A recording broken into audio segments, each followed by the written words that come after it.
পার্বত্য চট্টগ্রাম বা কোথাও সরকারিভাবে ইন্টারনেট বন্ধ করা হয়নি বলে জানিয়েছেন ডাক, টেলিযোগাযোগ ও তথ্য প্রযুক্তি মন্ত্রণালয় এবং তথ্য ও সম্প্রচার মন্ত্রণালয়ের উপদেষ্টা মোহাম্মদ নাহিদ ইসলাম।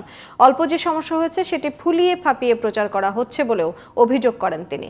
শনিবার ফেনীর ছাগলনাইয়ার বন্যা দুর্গত এলাকা পরিদর্শনকালে এসব কথা বলেন উপদেষ্টা। সে সময় নাহিদ ইসলাম বলেন, পাহাড়ে বহুমুখী ষড়যন্ত্র থেমে নেই, দেশকে অশান্ত করার চক্রান্তও চলছে, তাই সবাইকে সতর্ক থাকার আহ্বান জানান তিনি। বন্যা নিয়ে এক প্রশ্নের জবাবে নাহিদ ইসলাম বলেন, ভারতের এভাবে বাঁধ খুলে দেয়া উচিত হয়নি। এ বিষয়ে কূটনৈতিক পর্যায়ে আলোচনা চলছে।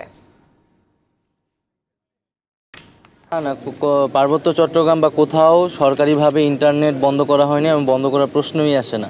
সেখানে বিচ্ছিন্নভাবে কয়েকটা জায়গায় কিছু সমস্যা হয়েছিল, সাময়িকভাবে কিছু জায়গায় কিছু বন্ধ ছিল এবং সেটাকে খুবই ফুলিয়ে ফেঁপে বলা হচ্ছে যে ইন্টারনেট বন্ধ হয়েছিল।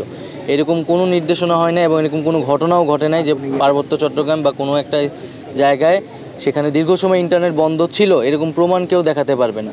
দেশ একটা সংকটকালের মধ্যে দিয়ে যাচ্ছে, সেই জায়গায় আমাদের কিন্তু সবাইকে সতর্ক থাকতে হবে এবং বাংলাদেশকে অশান্ত করার পরিকল্পনা কিন্তু অনেকেরই রয়েছে। যে আমরা এখানে দেখছি নানাভাবে এখানে পরিস্থিতি সংকট করার চেষ্টা করা হচ্ছে, তবে বাংলাদেশের মানুষ সতর্ক আছে এবং সরকারিভাবে সবগুলো বিষয়কে কিন্তু দ্রুত সময়ের মধ্যে অ্যাড্রেস করা হচ্ছে।